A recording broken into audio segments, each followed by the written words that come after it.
Κυρίες και κύριοι, καλησπέρα σας. Είναι μαζί μας ο κύριος Γιώργος Κασαπίδης, είναι βουλευτής στο νομό Κοζάνης και είναι και τομεάρχης αγροτικής ανάπτυξης στη Νέα Δημοκρατία και το βρίσκουμε μετά από το βάλω τουλάχιστον 14 ώρες στην τηλεκανάλια 16, ένα πρόγραμμα μερίσιο με πολλούς σταθμούς γύρω από πράγματα που περιέχει την οικονομία της περιοχής, την αγροτική οικονομία, την παραγωγική διαδικασία του νομού, οικονομικά, αναπτυξιακά, καλλιέργειες, κτηνοτροφία, αλεία, ό,τι έχει ο τόπος θετικό και χρήσιμο και σε ένα βαθμό αξιοποιημένο, έτσι είναι. Καλησπέρα κύριε Κασαπίδη. Είμαστε στο τέλος της ημέρας. Έχετε μια εικόνα για την Ετωλοκαρνανία.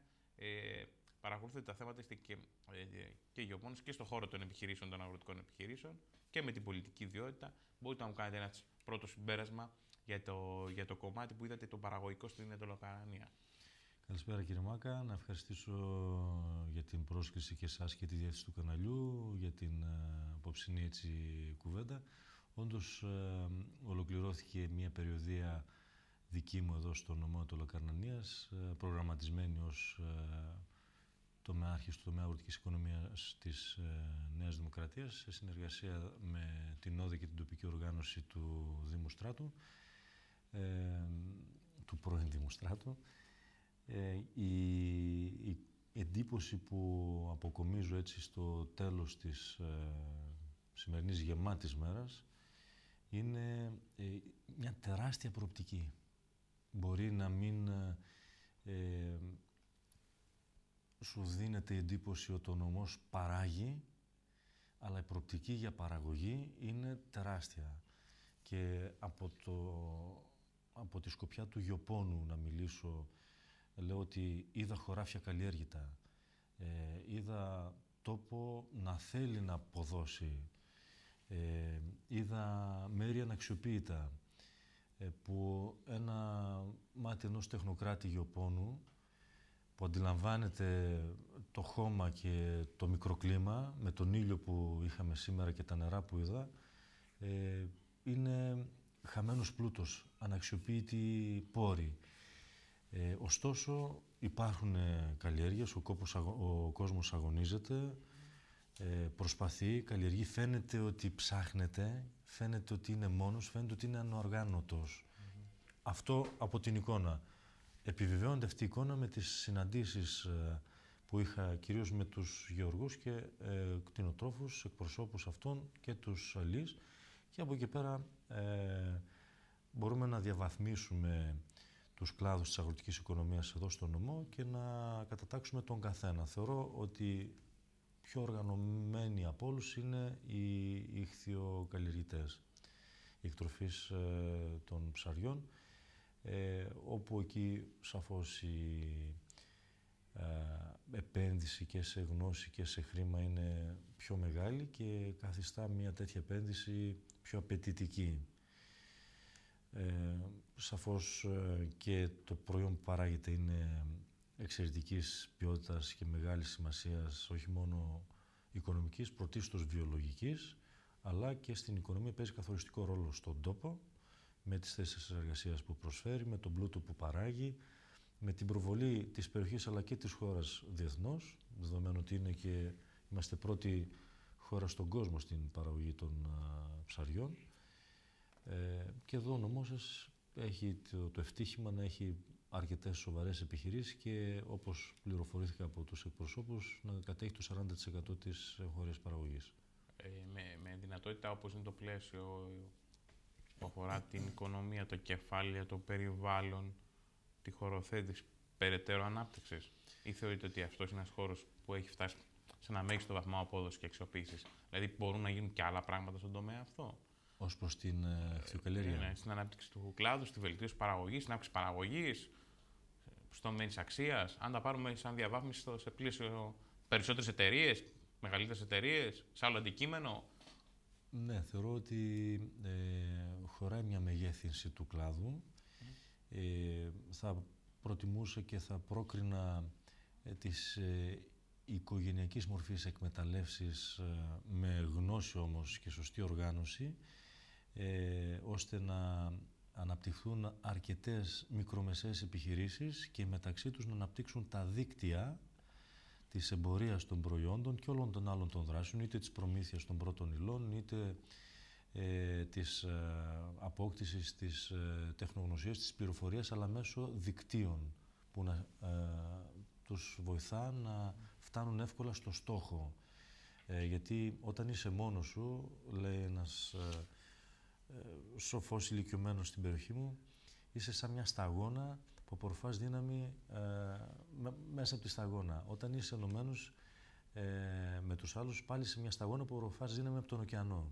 Έτσι λοιπόν, πολλές μικρές επιχειρήσεις σε όλους τους κλάδους αγροτικής οικονομίας, όταν είναι σωστά οργανωμένες και συνεργάζονται μέσα από δίκτυα με καθαρούς κανόνες που τους στηρούν όλοι, με εντιμότητα και ειλικρίνεια και διάθεση για προσφορά και δουλειά, τότε θεωρώ ότι η μεγέθυνση της οικονομίας είναι ασφαλής και αποδοτική. Φέρνει αποτέλεσμα και για τον επιχειρηματία και για την τοπική κοινωνία, πρωτίστως δε για τη χώρα. Και κάτω από το καλό της χώρας μπορούν να νιώσουν ασφάλεια και σιγουριά όλοι οι υπόλοιποι, άλλος περισσότερο, άλλος λιγότερο, ανάλογα με τον κόπο που καταβάλει στον αγώνα αυτό της παραγωγής. Ναι. Μένοντας λοιπόν στην Εντολοκανία και σε αυτό που είδατε, το οικονομικό περιβάλλον και στον αγροτικό τομέα, η αλήθεια είναι ότι υπάρχει ένας αριθμός επιχειρήσεων στον τομέα των ηχθειοκαλλιεργειών και με επιστημονικό δυναμικό και με εργατικό δυναμικό και τα συναφή αντικείμενα που υποστηρίζουν την παραγωγική διαδικασία. Ήθελα λίγο να μου πείτε ποια άλλα πράγματα θεωρείτε ότι έχουν δυνατότητες ανάπτυξης, ποιοι παράγοντες καθυστερούν, δημιουργούν πρόβλημα, δηλαδή δεν δίνουν τη δυνατότητα να τρέξει η παραγωγή, να αυξήσει την παραγωγή, να ενταχθεί περισσότερος κόσμος. Πολύ εύστοχη ερώτηση. Και αν κάποιος δεν γνωρίζει όταν την ακούει, μπορεί να αναρωτιέται, εντάξει, απλά είναι τα πράγματα.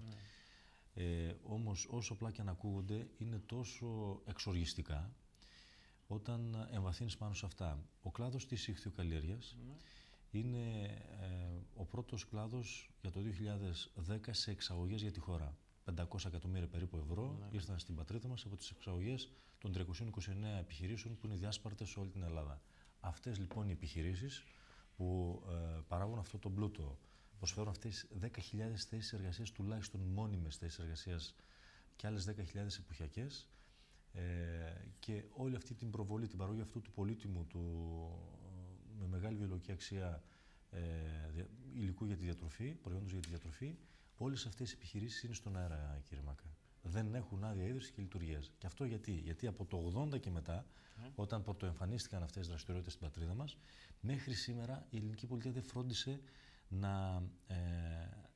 να δώσει το χωροταξικό πλαίσιο, το σχέδιο αυτό το χωροταξικό που θα επέτρεπε την νόμιμη λειτουργία αυτών των επιχειρήσεων. Δεν θέσπισε το θεσμικό πλαίσιο λειτουργίας, ίδρυσης και λειτουργίας αυτών των επιχειρήσεων. Και αναγκάζονται οι άνθρωποι αυτοί να αυτοσχεδιάζουν, να ζουν με το φόβο οποιασδήποτε ένστασης ή προσφυγής, οποιοδήποτε που τους ενοχλεί έστω ακόμα και αισθητικά, γιατί κάποιος θα ήθελε να κάνει κάτι άλλο σε εκείνη την περιοχή, και να ισορροπούν, να ακροβατούν, ενώ την ίδια στιγμή να πρωταγωνιστούν στην παραγωγή και στις εξαγωγές της χώρας μας και παράλληλα να εξασφαλίζουν για την ελληνική κοινωνία αλλά και για την παγκόσμια κοινωνία. Χωροθέτηση δεν έγινε προφανώς. Εξαιρετική. Γιατί δεν έγινε για άλλα πράγματα στη χωροθέτηση της χώρας, έτσι δεν είναι. Δεν υπήρξε μια σειρά από ειδικά χωροταξικά για να μπορεί να φτάσει και εκεί. Άρα δεν μπορεί να χωροθετήσεις ένα μέρος της γης, έστω είναι γεαλός ή οτιδήποτε είναι, ή της γης που έχεις, γιατί δεν έχεις χωροθετήσει στο σύνολο τη χώρα. Σαφώς. Δεν υπάρχει κτηματολόγιο στη χώρα, έτσι. Να ξεκινήσουμε από τη βάση η οποία είναι τελείως στον αέρα. Δεν έχεις ειδικά χωροταξικά. Πριν πάμε στα ειδικά χωροταξικά, όταν δεν ξέρουμε ποια είναι η γεωργική γη, δεν ξέρουμε ποια είναι τα βοσκοτόπια, δεν ξέρουμε ποια είναι τα δάση, δεν ξέρουμε ποια είναι η έκταση της θάλασσας, τότε δεν ξέρουμε την πατρίδα μας. Άρα, για ποια παραγωγή μπορούμε να απειλήσουμε, για ποιο πρόγραμμα ανάπτυξης είτε της βιομηχανίας, είτε του τουρισμού, είτε της γεωργίας για τα ειδικά χωροταξικά. Άρα, οφείλαμε να έχουμε αυτό το χωροταξικό τουλάχιστον 30 χρόνια πριν. Θα μας το επιβάλλουν τουλάχιστον, λέτε τώρα, όπως επιβάλλουν στη χώρα άλλα πράγματα. Αυτό ξεκίνησε αφού χάσαμε τα κονδύλια και μας τα πήραν πίσω από την Ευρωπαϊκή Ένωση που μας είχε χρηματοδοτήσει αυτό το έργο. Τώρα επιβάλλεται από μόνοι μας να το κάνουμε, αν θέλουμε να βοηθήσουμε στην πατρίδα μας την ανάπτυξη γενικότερα. Και αυτό γιατί, σας είπα, οι ιχθυοκαλλιέργειες, πρώτος κλάδος εξαγωγές στον αέρα. Η εγωπροβατοτροφία και η κτηνοτροφία γενικότερα είναι ένας δυναμικότατος κλάδος της αγροτικής μας οικονομίας. Μπορώ να πω ότι είναι, αν όχι ο πρώτος, μεταξύ των δύο πρώτων ως προς το οικονομικό αποτέλεσμα και σε παραγόμενο πλούτο και σε θέσεις εργασίας και σε προσθέμενη αξία γενικότερα. Και όμως εδώ πάλι περίπου το 70 με 80% των μπιμνιοστασίων είναι χωρίς άδεια ίδρυσης και λειτουργίας. Και αυτές στον αέρα. Επομένως, όταν μια χώρα κατεξοχήν γεωργοκτηνοτροφική έχει δύο βασικότατους κλάδους στον αέρα, ακόμα και οι γεωτρήσεις, και αυτές οι περισσότερες είναι παράνομες. Όλα αυτά τα χρόνια, επομένως, τι γίνονταν σε αυτόν τον τόπο. Δεν μπορεί να πεις ότι χάνει αξία, με την έννοια ότι κανείς δεν θα δώσει το μέγιστο των κεφαλαίων και των δυνάμεών του στο χώρο, όταν γνωρίζει ότι υπάρχει μια εκκρεμότητα. Όχι μέχρι σήμερα ότι χάνει αξία γιατί δεν έχει την άδεια λειτουργία, αφού μπορεί και εμπορεύεται διακίνητα προϊόντα. Το λέτε ότι θα μπορούσε να δώσει περισσότερα. Εγώ σας λέω ότι δίνει τον ίδιο τον εαυτό για να ξεπεράσει τις δυσκολίες που αντιμετωπίζει. Όχι μόνο με τις προστριβές με διάφορους άλλους συμπολίτες του που θέλουν εσχεμένα ή τέλος πάντων άθελα να δημιουργήσουν θέμα στην παραγωγική διαδικασία. Αλλά ο άνθρωπος αυτός, όταν δεν έχει ρεύμα, δεν έχει νερό, δεν έχει δρόμο, δεν αναγνωρίζεται από την ελληνική πολιτεία, πρέπει να υπερβάλλει αυτόν και αυτός και η οικογένειά του για να αντιμετωπίσουν τα αυτονόητα. Να πάει να κάνει μια δήλωση τέλος πάντων για ένα πρόγραμμα, δεν έχει δικαίωμα να συμμετέχει, αφού δεν υπάρχει στα χαρτιά. Και αν αυτό δεν ολοκληρωθεί μέχρι το 2013, οπότε με τη νέα ΚΑΠ τα πάντα θα πρέπει να είναι νόμιμα, ακόμα και για να πάει να πάρει ο τυροκόμος το γάλα από ένα κτηνοτρόφο, αν δεν έχει άδεια ίδρυση στο Μαντρίτο, ο κτηνοτρόφος δεν θα μπορεί να το πάρει, δεν θα μπορεί να το δικαιολογήσει, γιατί δεν θα φαίνεται πουθενά. Επομένως, καταλαβαίνετε ότι από το 80 και μετά, να μην πω πιο παλιά, αλλά τουλάχιστον από το 80 που μπήκαμε στην Ευρωπαϊκή Οικονομική Κοινότητα, αυτά ήταν τα θεμέλια που έπρεπε να χτίσουμε την Ελλάδα. Δυστυχώς δεν βάλαμε θεμέλια, χτίσαμε την Ελλάδα με τα ψέματα, με τις επιδοτήσεις και με τα δάνεια και λέγαμε ότι η οικονομία μας είναι ισχυρή και ότι ο λαός μας ευημερεί και η χώρα μας προοδεύει. Απλά οι δείκτες διαμορφώνονταν από την υπερκατανάλωση με τα δανεικά που παίρναμε και αντί να πιάνουν τόπο σε παραγωγικές επενδύσεις, πηγαίνανε μόνο για κατανάλωση και για προϊόντα εισαγωγής, με αποτέλεσμα όταν ήρθε τώρα ο λογαριασμός να πληρώσουμε τα δάνεια, η χώρα να είναι κυριολεκτικά με τα χέρια σηκωμένη, σταυρωμένη. Γιατί όχι μόνο δεν έχει ρευστό για να τα δώσει πίσω αυτά που δανείστηκε, αλλά δεν έχει και τις παραγωγικές υποδομές που θα μπορούσε να έχει αναπτύξει με όλα αυτά τα χρήματα. 80 δις από επιδοτήσεις ήρθαν από το 80 μέχρι το 2010 στη Γεωργία μόνο. Και αντί να είναι μια κρατεά ελληνική γεωργία και κτηνοτροφία, δυστυχώς δεν μπορεί να καλύψει ούτε το 50% της διατροφής των Ελλήνων. Το 70%, κύριε Μάκα, των όσων τρώμε σήμερα στην Ελλάδα είναι εισαγωγής. Επομένως, όλα αυτά τα χρόνια με ψέματα διαχειριζόμασταν, γιατί δεν είναι κυβερνητική να λες ψέματα στον κόσμο, διαχειριζόμασταν την πολιτική κατάσταση, όλο το πολιτικό σύστημα, όλη λειτουργεί μέσα στο πολιτικό σύστημα και φτάσαμε εδώ που φτάσαμε. Τώρα είναι η ώρα της αλήθειας, τώρα είναι η ώρα της παραγωγής, είναι η ώρα της δουλειάς. Αν θέλουμε καταρχήν να επιβιώσουμε, όπως ακριβώς το λέω έτσι, είναι θέμα επιβίωσης, γιατί αν μας κόψουν αύριο τα τρόφιμα που μας εξάγουν οι χώρες από τις οποίες εισάγουμε κρέας, 9 στις 10 μπριζόλες μοξαρίσεις είναι εισαγωγής. Χοιρινά, 7 στα 10 σουβλάκια είναι εισαγόμενα. Ψωμί, 8 στα 10 καρβέλια είναι από συστάτη του εξωτερικού. Γάλα, εκτός από το παστεριωμένο, το φρέσκο που είναι χώριο, 6 στα 10 λίτρα είναι από το εξωτερικό. Αν μας κόψουν λοιπόν τις εξαγωγές σε αυτές τις χώρες, θα πεινάσουμε. Άρα πρέπει να φροντίσουμε να επιβιώσουμε, να παράξουμε για την επιβίωση και σαφώς για την επιχειρηματική γεωργία να παράξουμε πλούτο. Άμα παράξεις πληθωριστικά, είχαμε τη λογική της καταστροφής των πολλών προϊόντων. Όταν είδατε πόσες είχαμε το φαινόμενο πριν 2 χρόνια, να αφήνει τα προϊόντα πάνω στα δέντρα ο κόσμος. Ναι, γιατί στρέβλουν την κατάσταση, η επιδότηση, είτε της συγκεκριμένων καλλιεργειών, η επιδότηση... Η απαξίωση ακόμη οικονομική του προϊόντος. Ναι, από την υπερπαραγωγή ή από την οθεία που γίνεται όχι μόνο στην ηλικία αλλά και γενικότερα στην ευρωπαϊκή αγορά. Και από το καθεστώς ότι δεν υπάρχει μια σειρά από εγγύησεις. Η τιμή ασφαλείας μπορούσε να μπαίνει, υπάρχει ένα ζήτημα, έτσι δεν είναι? Δεν υπάρχει και τις εισαγωγές. εθνική στρατηγική, κύριε Μάκα. Για το τι χρειάζεται να παράγουμε και πού θα το διανέμουμε και ποιος θα το καταναλώσει. Πρώτα καλύψει τη χώρα και τον νοικοκυριό και μετά θες να. Έτσι, ένας απλός προγραμματισμός. Η μεγαλύτερη αγορά για την ελληνική γεωργία σήμερα, για τον αγροτικό τομέα, η μεγαλύτερη αγορά είναι η εγχώρια αγορά.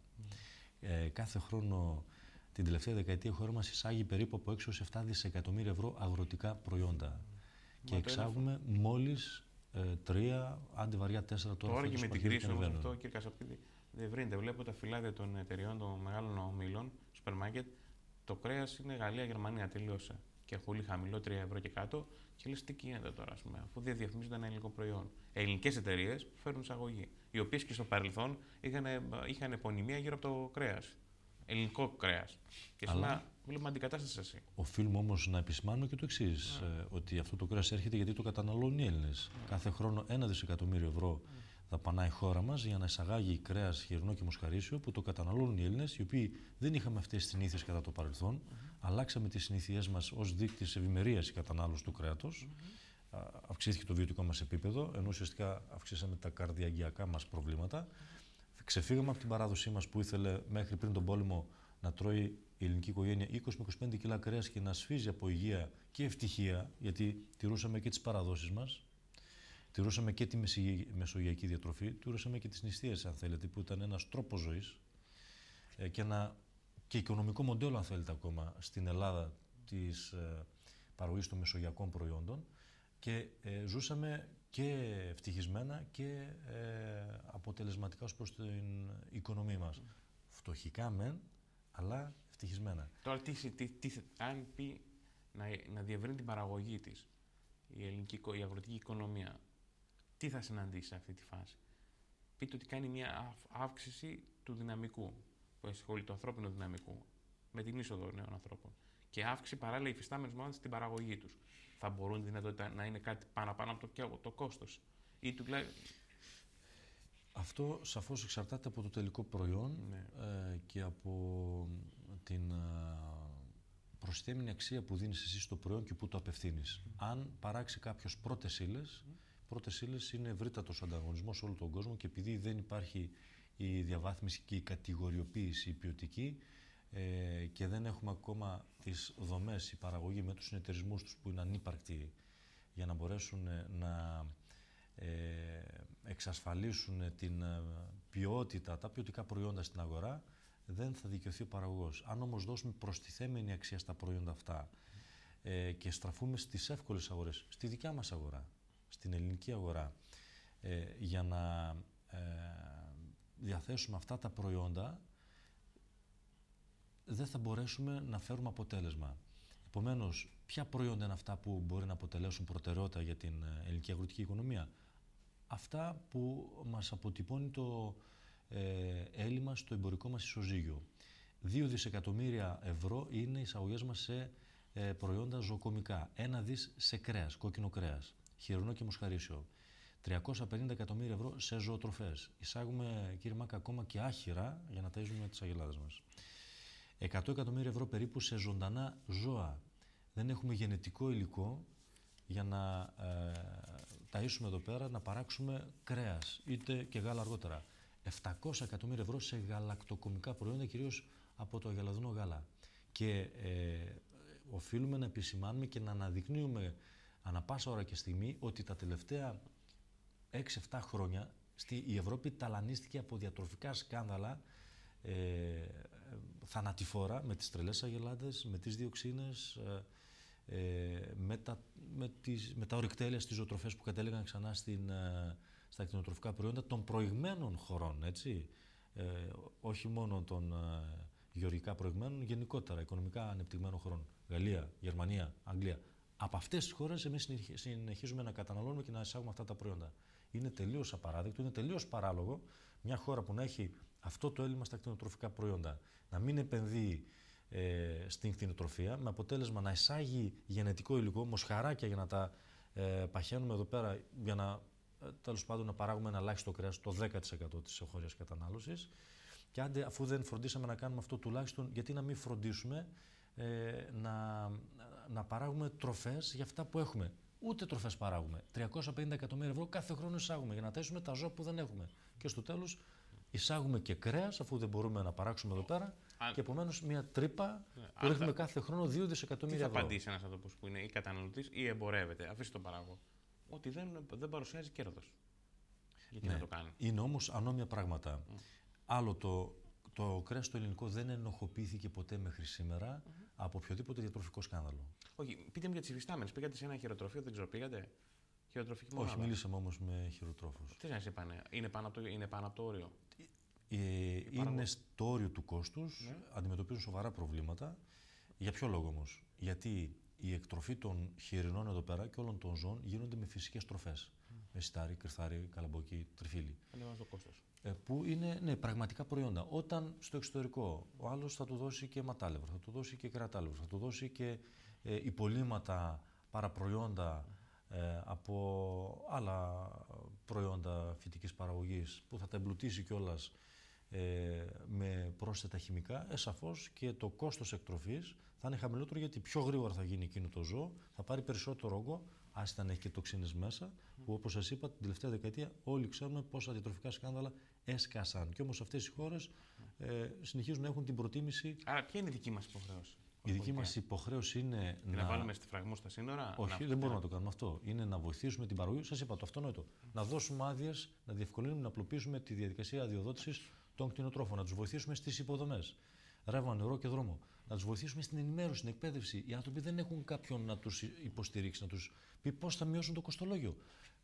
Ακόμα αν αλλάξουν το σιτηρέσιο με τα δικά τους προϊόντα που παραγούν, μπορεί να πετύχουν αύξηση της παραγωγικότητας της μονάδας τους κατά 10, 20, 30%. Που αυτό θα καλύψει και τη διαφορά του κόστους. Δεν έχουν αυτή την υποστήριξη και επειδή είναι μόνοι τους στην κυριολεξία λόγω της απαξίωσης των υπηρεσιών και λόγω της τελείως αποτελμάτωσης των συνεταιρισμών, άγονται και φέρονται από κάποιους που μπορεί, κατά κύριο λόγο, έτσι, που θέλουν να τους εκμεταλλεύονται απλά και μόνο να πουλάνε τα προϊόντα τους. Και αυτό δεν θα έχουμε πόρους στη χώρα τα επόμενα χρόνια. Η συζήτηση είναι κιόλας να φύγει ο κόσμος από τη δημόσια διοίκηση.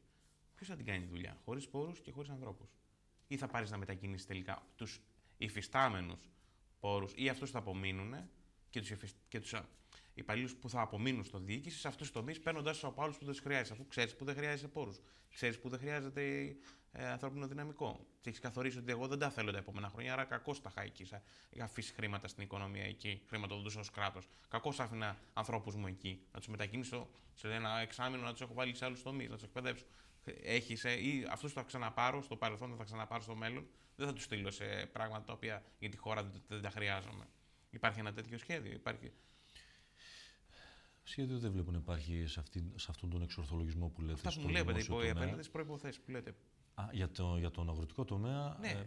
Αναγκαία προϋπόθεση είναι αυτά που λέτε θέλουν πόρους και ανθρώπους. Ναι. Έτσι δεν είναι? Πόρους θα έχουμε λιγότερους στο μέλλον και ανθρώπους στη διοίκηση θα έχουμε λιγότερους. Άρα προφανώς αυτούς που θα μείνουν πρέπει να μετακινήσουμε ή να κατευθύνουμε πόρους. Ανθρώπους στη διοίκηση οφείλουμε να κάνουμε μία ανασυγκρότηση του Υπουργείου Γεωργίας και έναν προσανατολισμό του μηχανισμού του Υπουργείου στην υποστήριξη της παραγωγής, απλοποίηση των διαδικασιών, δημιουργία του θεσμικού πλαισίου που να ευνοεί την παραγωγή και όχι την ακαλλιέργεια και απλά και μόνο την επιδότηση ή δηλαδή τα προγράμματα. Πρακτικά δηλαδή να συνδέσουμε εν ώψη του 2013 με τη νέα ΚΑΠ τις όποιες επιδοτήσεις και αν παίρνει η χώρα με την παραγωγή, όχι με την ακαλλιέργεια, όχι με τα ιστορικά δικαιώματα, επειδή είχα εγώ δικαίωμα τότε για καπνό ή σιτάρι να παίρνω επιδοτήσεις καλλιεργώ ή δεν καλλιεργώ. Η χώρα χρεοκόπησε, η χώρα χρεοκοπεί.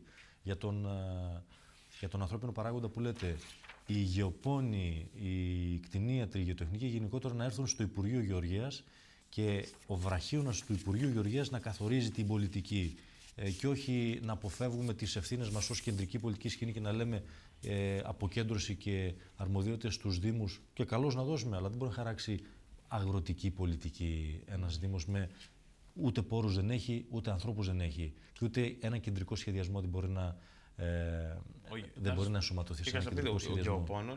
Ο τεχνολόγος γεωπόνος ή ο παραγωγός που μπορεί να γίνει μικροεπιχειρηματίας, εάν δει ότι το επόμενο διάστημα θα συνεχίζουν να υπάρχουν 10 ευρώ, λέμε τώρα, λέμε έναν αριθμό, από ενισχύσεις, θα στρέψει γιατί είναι πιο εύκολο, έχει λιγότερο κόπο, εκεί τον ενδιαφέρον του. Και θα αφήσει πάλι την παραγωγή, έτσι δεν είναι? Αυτό είναι ευθύνη της πολιτείας να δέσει τα χρήματα που θα έρθουν ως επιδοτήσεις άμεσες ή ως προγράμματα μετά το 2013 με τις ατμομηχανές της χώρας. Και στον αγροτικό τομέα πρέπει να εντοπίσουμε τις ατμομηχανές οι οποίες μπορούν να σύρουν πολλά βαγόνια από πίσω. Παραδείγματος χάρη, αν είμαστε ελληματικοί σε ζωοκομικά προϊόντα, σαφώς και πρέπει να στηρίξουμε την κτηνοτροφία. Η κτηνοτροφία δημιουργεί κινητικότητα σε μια περιφερειακή οικονομία των 15 επαγγελμάτων. Σέρνει από πίσω της την γεωργία της κτηνοτροφίας, υποστηρίζει τη μεταποίηση των κτηνοτροφικών προϊόντων ή και των γεωργικών προϊόντων για να γίνουν ζωοτροφές, δίνει δουλειά σε 15 επαγγέλματα, είναι οι μεταφορές, είναι οι μεταποιητές, είναι οι επιστήμονες που θα υποστηρίξουν αυτή την παραγωγή, είναι οι πολιτείες που θα προβάλλουν και θα προωθήσουν αυτά τα προϊόντα με τον τρόπο που πρέπει, είναι τα υλικά συσκευασίας, όλα αυτά. Είναι μια ατμομηχανή η κτηνοτροφία και επειδή είμαστε ελληματικοί, όπως σας είπα, μπορούμε να προσανατολίσουμε τον κόσμο ξανά στα ελληνικά προϊόντα. Το ότι καταναλώνουμε τόσο πολύ κόκκινο κρέας είναι γιατί οι χώρες του εξωτερικού προέβαλαν και διαφήμισαν το κρέας τους, το γαλλικό κρέας που είναι το εθνικό τους προϊόν, μέσα από την επιστήμη. Βάλανε γιατρούς, βάλανε επιστήμονες και μίλησαν ότι έχει αυτά τα ευεργετικά αποτελέσματα. Εμείς τώρα ανακαλύπτουμε τις ευεργετικές ιδιότητες του ελληνικού κρέατος, του εγωπρόβιου κρέατος, στην ανθρώπινη διατροφή, μέσα από έρευνες που αποδεικνύουν ότι οι αυτόχθονες φυλές, όταν εκτρέφονται ελευθέρας βοσκής πάνω στα ελληνικά βοσκοτόπια, παίρνουν αυτή την πλούσια χλωρίδα των 6.500 βοτάνων στα βοσκοτόπια μας, 1.200 εκ των οποίων είναι μοναδικά, μόνο στην Ελλάδα υπάρχουν και πουθενά αλλού. Αυτά λοιπόν τα βότανα, όταν τα τρώει το ζώο, δημιουργεί ω3 λιπαρά οξέα μέσα στο λίπος του και στο κρέας του. Πέραν των άλλων των ουσιών που έχει, μπορεί να ενοχοποιούνται για το καρδιαγγειακό, έχουν και αυτά το ωφέλιμα. Αυτό όμως τώρα το ανακαλύψαμε γιατί τώρα ασχοληθήκαμε. Επομένως, οφείλουμε και εμείς να κάνουμε μια πολιτική προώθηση, μια στρατηγική προβολής της βιολογικής αξίας των ελληνικών προϊόντων και να πείσουμε τον Έλληνα ότι έχουμε τα καλύτερα προϊόντα ως προς τη βιολογική τους αξία και όχι μόνο ως προς τα σκάνδαλα που αποδείχτηκε όχι στο παρελθόν.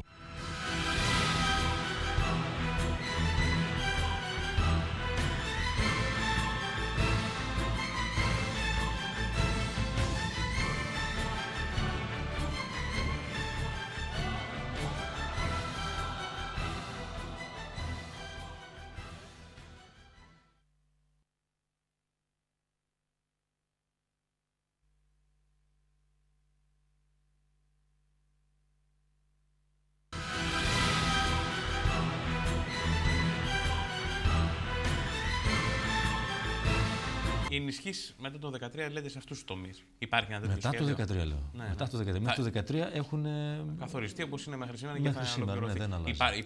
Θα υπάρχουν μετά λοιπόν, θα υπάρχουν επιδοτήσεις από ό,τι λέγεται. Γνωρίζουμε το ύψος. Ποιο είναι το σήμερα το ύψος? Σήμερα είναι περίπου 2,5 δισεκατομμύρια ευρώ, 2.600 παίρνει η χώρα μας ως άμεσες ενισχύσεις και μετά το 2013 εκτιμάται αυτό ότι στην καλύτερη των περιπτώσεων να είναι κατά τιμιωμένο. Αγωνιζόμαστε. Απλά αναπροσαρμογή, να φύγουν από κάποια άλλα αντικείμενα παραγωγικά να πάνε σε. Θα δώσει τη δυνατότητα ο νέος κανονισμός, η νέα ΚΑΠ, στη χώρα μέλος να κατανείμει τα ποσά αυτά όπως η χώρα θέλει. Από μηδενική βάση. Ακόμα το περιφερειακό μοντέλο ή το ιστορικό μοντέλο ή μία μίξη των δύο αυτών μοντέλων. Το περιφερειακό είναι αυτό που σας είπα. Από την αρχή, δηλαδή από μηδενική βάση. Και το ιστορικό είναι όποιος είχε δικαιώματα κατά το παρελθόν και έπαιρνε κάποια επιδότηση.